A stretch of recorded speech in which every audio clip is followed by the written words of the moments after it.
यो संसारमा चाहिँ नि कसैले पनि पहिलो दिनमै मलाई चाहिँ नसाको लत लागोस् भनेर चाहिँ सुरु गर्दैन। मलाई जति सक्दो लाग्छ है, सुरु त केवल उनीहरूले तनाउ कम गर्नु, मनको पीडा बिर्सनु, या त एकछिन खुसी महसुस गर्नु, अनि या त साथीहरूको दबाउमा आएर साथीहरूसँग मिलेर एकैपटक मात्रै हो भनेर चाहिँ सुरु गर्छ। तर बिस्तारै त्यो एकपटक चाहिँ आदत बन्छ। आदत चाहिँ फेरि आवश्यकता बन्छ होइन। अनि आवश्यकता नै जीवनको सबैभन्दा ठुलो कैद हो। मान्छेलाई थाहा नै हुँदैन, उसले थाहै पाउँदैन कि कहिले ऊ चाहिँ आफ्नो परिवारबाट टाढो भयो, कहिले उसको मुस्कान हरायो, कहिले उसको शरीर अनि सपनाहरू कमजोर बन्दै गयो भनेर। नसाले चाहिँ केवल पैसा मात्रै सक्दैन है, यसले चाहिँ आत्मविश्वास, सम्बन्ध, सम्मान अनि बाँच्ने आशा समेत चोर्दै लगिदिन्छ।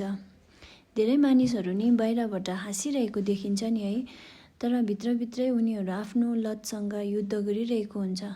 कसैले एक्लोपनले गर्दा, कसैले हार्ट ब्रेकले गर्दा, कसैले प्रेसरले गर्दा है, या त कसैले चाहिँ जीवनको फेलियरले गर्दाखेरि चाहिँ यो बाटो रोज्दो रहेछ। तर पछि जब बाहिर निस्कन खोज्छ नि, त्यति सजिलो चाहिँ हुँदैन है। किनकि नसाको सबैभन्दा ठुलो जेल चाहिँ शरीर होइन, यो चाहिँ मन हो।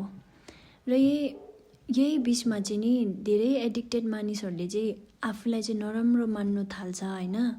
उनीहरूले सोच्न थाल्छ कि अब चाहिँ उनीहरूको जीवन चाहिँ बदलिन सक्दैन भनेर। तर सत्य चाहिँ के हो भन्दाखेरि चाहिँ नि, तपाईँ चाहिँ नराम्रो मान्छे चाहिँ होइन। तपाईँले यो कुरा चाहिँ एकदम याद राख्नुहोस्।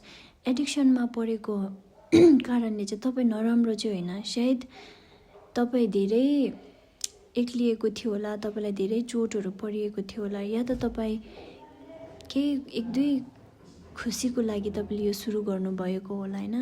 रात जस्तो लाग्यो होला, तर तपाईँले यो चिजलाई चाहिँ बिस्तारै त्याग्नुपर्छ। अनि यो कुराले तपाईँलाई आफ्नो परिवारदेखि टाढो बनायो होला होइन। कहिले तपाईँले छोड्ने प्रयास गर्दै, कहिले चाहिँ हार खाँदै, अनि फेरि आफूलाई दोष दिँदै गर्नुहुन्छ होला है तपाईँ। तर तपाईँले याद राख्नुहोस्, रिल्याप्स हुनु भनेको चाहिँ तपाईँ कमजोर भएको होइन है।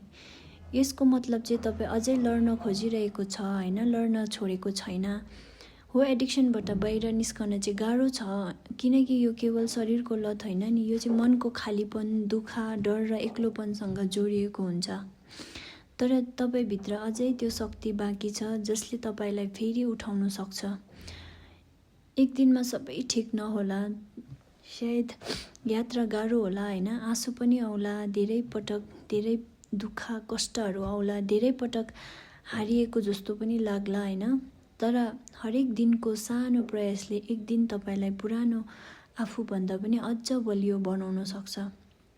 आफूलाई कहिले हेट नगर्नुहोस्, म चाहिँ यही भन्छु है। तपाईँले आफूलाई चाहिँ कहिले हेट नगर्नुहोस्।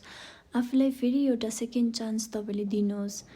किनकि नसाभन्दा ठुलो चिज चाहिँ कुनै आफूमाथि भएको विश्वास हो नि होइन। र जब मान्छेले फेरि आफूलाई माया गर्न सिक्छ नि, तब चाहिँ उसले सबैभन्दा ठुलो लडाइँलाई जित्न सक्छ।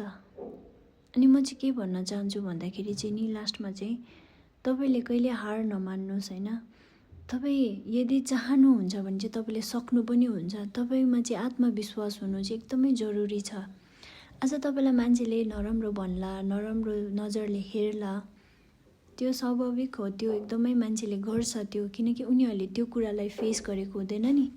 उनीहरूले त्यो चिजलाई जुन फल चाखेको हुँदैन, त्यो फलको स्वाद कसलाई थाहा हुँदैन नि त होइन।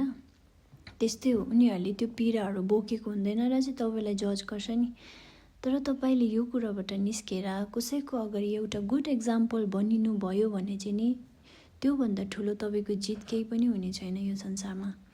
यो चाहिँ सबैभन्दा ठुलो जित हो तपाईँको लाइफमा चाहिँ। तपाईँले एडिक्सनलाई छोडेर तपाईँ अघि बढ्नुभयो भने, यदि तपाईँले यो एडिक्सनलाई चाहिँ पछि राखेर तपाईँ एउटा सक्सेसफुल मान्छे भएर अगाडि बढ्नुभयो भने चाहिँ, यो चाहिँ सबैभन्दा संसारमा नै तपाईँले सबैभन्दा ठुलो चिज तपाईँले हासिल गर्नुभएको हो। किनकि यो कुराबाट चाहिँ तपाईँले तपाईँको परिवार, तपाईँको सम्मान, तपाईँको आत्मविश्वास फेरि पाउनुहुन्छ। अनि दुनियाँले के भन्ला, कसले के भन्ला भन्ने कुरालाई याद नराखिकन तपाईँले जसरी सुरु गर्नुभयो नि, त्यसरी नै तपाईँले यसलाई अन्त गर्नुहोस्। हुन्छ, म यही भन्न चाहन्छु तपाईँहरू जतिजना पनि है एडिक्सनमा पर्नु भएको छ होइन, अनि तपाईँहरूले सक्नुहुन्छ के हो, तपाईँहरूमा आत्मविश्वास राखेर तपाईँले अघि बढ्नु चाहनुभयो भने तपाईँले साँच्चै नै यो चाहिँ गर्नु सक्नुहुन्छ। म बाठे भएको होइन है, मैले धेरैजनालाई यस्तो लतहरूबाट है मतलब गुज्रिरहेको देखिरहेको छु। अहिलेको यो समयमा त झन् यति बेसी अब लतमा परिरहेको छ। तपाईँले एकपटक तपाईँलाई माया गर्ने मान्छेको बारेमा सोच्नुहोस् है, तपाईँले आफ्नो शरीरको लागि सोच्नुहोस्, आज त्यो हस्पिटलको बेडमा भएको मान्छेको लागि सोच्नुहोस्। किन भन्दा चाहिँ उहाँहरूले चाहिँ नि त्यो हस्पिटलको बेडमा बसेर चाहिँ त्यो जीवन र मरणको बिचमा लडाइँ लडिरहेको मान्छेहरूलाई तपाईँले हेरेर त्यो लाइफ चाहिँ उनीहरूले कसरी चाहिँ सर्भाइभ गरिरहेको छ भन्ने कुरालाई हेरेर चाहिँ एउटा एक्जाम्पल लिएर आफूलाई पनि एउटा राम्रो वेमा लाने कोसिस गर्नुहोस् है। अनि तपाईँले साँच्चै नै सक्नुहुन्छ क्या हो। तपाईँहरू मान्छे हो नि त, हामी मान्छे चाहिँ ईश्वरले पनि सबैभन्दा ज्ञानी चाहिँ ईश्वरले मान्छेलाई बनाउनु भएको अरे नि त। तर मान्छेले नै यसरी पशु जस्तो बेहोरा देखायो भने चाहिँ ईश्वरले पनि थुक्छ क्या हो। हुन्छ, थ्याङ्क यू सो मच।